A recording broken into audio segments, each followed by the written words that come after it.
تو بھائی ہر کوئی اپنے بڑے کی سیرت پہ چلتا ہے تو ان کا کردار دیکھ کے ان کے بڑوں کی ہمت پہ ناز کرنا چاہیے یا ذلت پہ آنا چاہیے، اور آپ اپنے اوپر ناز کریں کہ کس کے ماننے والے ہو، امیر المومنین کے ماننے والے ہو۔ تو کربلا مقام عبرت، کربلا سے عقل بڑھے، کربلا سے علم ملے، کربلا سے عقیدے مضبوط ہوں۔ عبرت نکلا ہے عبور سے۔ جب آپ ایک پل سے گزرتے ہیں تو اس کے دو طرف یہاں سے چلے وہاں پہنچے، کربلا سے عبرت ملے۔ عبرت کا مطلب جب مجلس حسین میں آئے تو کہیں اور تھے، ذہن کے اعتبار سے، کردار کے اعتبار سے، اخلاق کے اعتبار سے، اور جب مجلس حسین سنی تو کہیں اور جانا چاہیے، کردار کے اعتبار سے، رفتار کے اعتبار سے۔ اور جب حسین سے نہ ملا تو پل کے اس طرف تھا، اور جب امام حسین سے ملا تو یزید کے پل کو کراس کر کے حسین کے میدان میں داخل ہو گیا۔ تو ہم نے عبور کرنا ہے، کربلا سے کیا لینی ہے؟ عبرت لینی ہے۔ بچوں کو جب یوسف کا واقعہ سناتے ہو تو یہ قصہ نہیں، یہ عبرت ہے۔ جب حضرت نوح کا واقعہ سناؤ تو یہ قصہ نہیں، عبرت ہے۔ کربلا فکر کو بیدار کر کے عبرت دیتی ہے کہ آج ہر مسلمان جو مجلس سن رہا ہے یہ سوچے کہ کربلا میں ایک شخص ہیں، شخصیت ہے، ایک وجود مبارک ہے جن کا اسم گرامی حسین ابن علی ہے، جو نواسۂ رسول ہیں، جس کا کلمہ مسلمان پڑھتے ہیں کہ لا الہ الا اللہ محمد رسول اللہ۔ اسی محمد کا نواسہ کربلا میں ہے اور آواز دے رہا حل من ناصر ینصرنا، ہے کوئی میری مدد کرنے والا؟ 100 لوگ آتے ہیں، اور دوسری طرف یزید ہے اور اس کے لشکر میں 30,000 کا مجمع۔ کہ یہ مقام عبرت نہیں کہ امت رسول کا کلمہ پڑھے، اسی رسول کا نواسہ کہے کہ ہے کوئی میری مدد کو آنے والا؟ 100 لوگ کھڑے، ہاف آف دیم اس کے فیملی ممبر ہے، اور دوسری طرف ہے یزید جو شرابی بھی ہے، جو زانی بھی ہے۔ کئی ایسے لوگ جو امام حسین کی مدد کے لیے نہیں گئے، لیکن پھر جب شام وہ شخص گیا ملنے کے لیے اور جب یزید کے حالات کو دیکھے، پھر واپس آیا، پھر یزید کے خلاف قیام کیا، پھر واقع ہررا ہوا، پھر سارے مارے گئے۔ یہ تو امام حسین پہلے بتا رہے تھے۔ کتنا پروپیگنڈا ہوگا دشمن کا کہ اس زمانے کا معاشرہ امام حسین کا ساتھ نہیں دے رہا۔ سیم پروپیگنڈا شیعہ کے خلاف تھا کہ نہیں؟ ہمیں تو یہ کمنٹ سننے کو ملتے تھے کہ بھائی یہ شیعہ اسرائیل کے ساتھ ملے ہوئے ہیں، انہوں نے کبھی مارنا نہیں ہے، یہ آنکھ مچولی کھیلتے ہیں، یہ آپس میں ملے ہوئے ہیں۔ تو ہم نے کہا ایسا ملنا ہو تو آپ بھی تھوڑا مل جاؤ اس طرح سے، جس طرح ہم ملے ہوئے تھے، تھوڑا آپ بھی اسی طرح مل جاؤ۔ کچھ بھی نہیں، ایک چھوٹا سا پٹاخے جو پھوڑتے ہیں اپنی گلیوں میں وہی پھوڑ دو وہاں پہ جا کے۔ لیکن یہ جرت نہیں تھی۔ کہا نا جاء الحق وزہق الباطل ان الباطل کان زہوقا۔ قرآن کی آیت ہے کہ دشمن باطل، شیطان باطل کی مثال ہے جھاگ کی طرح۔ یہ حق کے اوپر کیا بٹھاتا ہے؟ جھاگ۔ کپڑے آپ صرف میں دھوتے ہو تو صرف کی کیا بن جاتی ہے؟ جھاگ بن جاتی ہے۔ تو اللہ کی آواز آتی ہے، جھاگ ابھر کے تو آتی ہے، نظر بھی بڑی آتی ہے، لیکن ہمیشہ رہتی نہیں ہے، رہتا پانی ہے۔ تو باطل زیادہ نہیں رہتا، حق بالآخر نکل کے باہر آ جاتا ہے۔ تو یہ عبرت مسلمان نے لینی ہے کہ نواسۂ رسول بلا رہا تھا لیکن 100 لوگ نہیں ہیں، مد مقابل 30,000 ہیں، اور صرف کھڑے نہیں، جو کلمہ رسول کا پڑھتے تھے حسین کے گلے پہ چھری بھی چلائی، جو کلمہ رسول کا پڑھتے تھے بدن مبارک امام حسین پہ گھوڑے دوڑائے، جو کلمہ رسول کا پڑھتے تھے نبی کی نواسیوں کے سروں سے چادروں کو چھینا، جو کلمہ رسول کا پڑھتے تھے 4 سالہ بچیوں کو تماچے بھی مارے۔ عبرت لو، وہ معاشرہ ایسا کیوں بنا؟ تب آج کے معاشرے کے مسائل سمجھ میں آئیں گے کہ کیوں دنیا ظلم کے مقابلے میں کھڑی نہیں ہو رہی، کیونکہ ان کے پاس فکر ابا عبداللہ الحسین نہیں ہے۔ تو واللہ اگر یہ مجلسیں نہ ہوں تو ہماری نسلیں کیا ہو جائیں؟ تباہ و برباد ہو جائیں۔ جوانوں سے غیرت ختم، خواتین سے حیا ختم ہو جائے اگر عفت زینبی، اگر غیرت حسینی کسی معاشرے میں نہ ہو۔ صلوات پڑھے محمد و آل محمد۔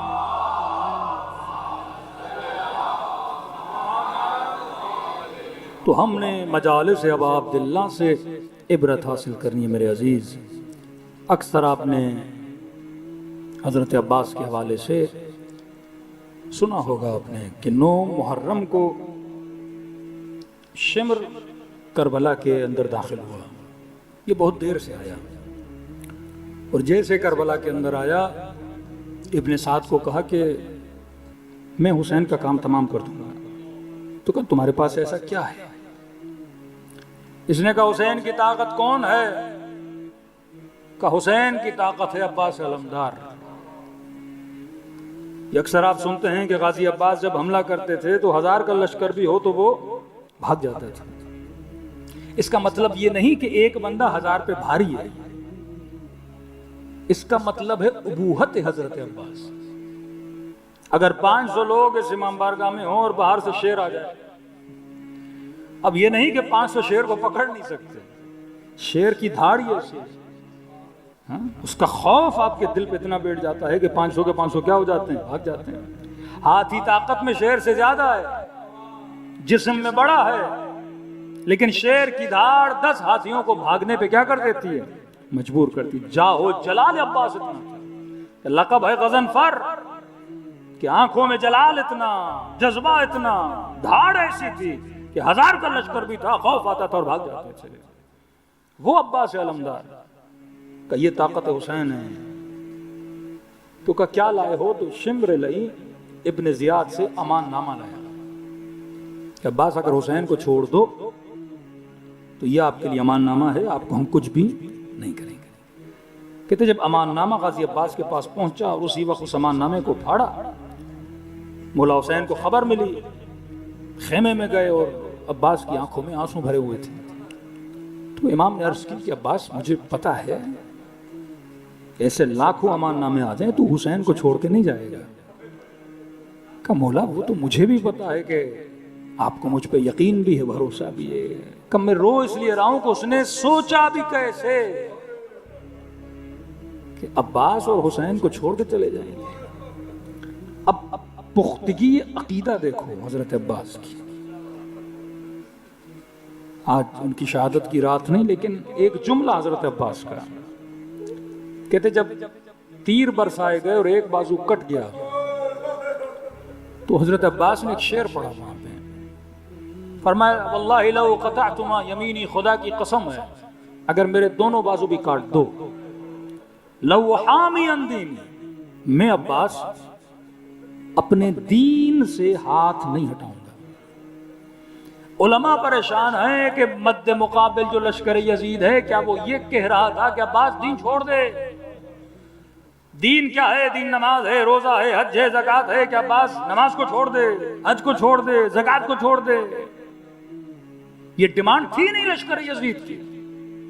تو پھر حضرت عباس کیوں فرما رہے ہیں کہ خدا کی قسم ہے کہ میرے دونوں بازو بھی کاٹ دو، میں دین نہیں چھوڑوں گا؟ کہ لگ ایسے رہا ہے کہ دشمن کہہ رہا دین چھوڑ دو اور عباس کہہ رہے ہیں کہ دین نہیں چھوڑوں گا۔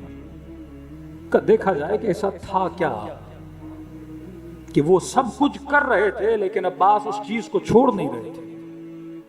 تو جب دیکھا گیا تو کہا کہ عباس کے ہاتھوں میں پانی کا مشک تھا، ایک بازو کٹا تو دوسرے بازو میں دیا، دوسرا بازو کٹا تو اپنے دانتوں میں جکڑ لیا، اور فرماتے جب آخری بار تیر اس مشک کو لگا اور پانی گرا تو کہا خدایا بس اب ایک حاجت ہے کہ میرا جنازہ خیموں میں نہ جائے، بس میں یہیں بیٹھوں۔ تو پھر سمجھ نہیں آئی کہ پانی دین کیسے بنا؟ کیا پانی دین ہے؟ کیا پانی کے لیے بازو کٹوائے جاتے ہیں؟ کیا پانی کے لیے اتنی تکلیف اٹھائی جاتی ہے؟ اور عباس علمدار یہ کہیں کہ بازو کٹا دو پر میں دین نہیں چھوڑوں گا، کہ پانی دین کیسے بنا؟ کہ نہیں، پانی دین نہیں، کیونکہ حسین نے کہا تھا پانی لاؤ، حکم امام دین ہے، یہ ہے عقیدہ عباس۔ ایک قدم اپنے عقیدے سے پیچھے نہیں ہٹے کہ حکم امام ہے پانی لاؤ۔ جیسے خدا نے کہا نماز پڑھو، حکم خدا ہے بجا لانا، اسی طرح اگر امام کہے پانی لاؤ تو یہ پانی لانا اور نماز پڑھنا برابر ہے۔ اگر آج امام زمانہ کا ظہور ہو جائے اور کسی جوان کو کہ جوان یہاں سے اٹھ جا اور وہاں سے پانی لے کر آ، یہ جوان اٹھ کے جائے، 100 لوگ وہاں کھڑے ہوں، آؤ گے تو گولی ماریں گے، لیکن یہ کہے میرے بدن کو چھل نہیں کرنا ہے، کرو، لیکن میں تو پانی لاؤں گا کیونکہ میرے امام نے حکم دیا، اور اس راہ میں مارا جائے تو یہ شہید کہلائے گا۔ حکم امام دین ہے، یہ ہمیں مجلس حسین سکھاتی ہے کہ عباس نے حکم بجا لانے کے لیے اپنے دونوں بازو کیا کیے؟ کٹا دیے۔ تو مجلس حسین فکر کو بیدار کرے، مجلس حسین عقل کو بیدار کرے، مجلس حسین عقیدوں کو بیدار کرے، مجلس حسین انسان کے علم میں اضافہ کرے۔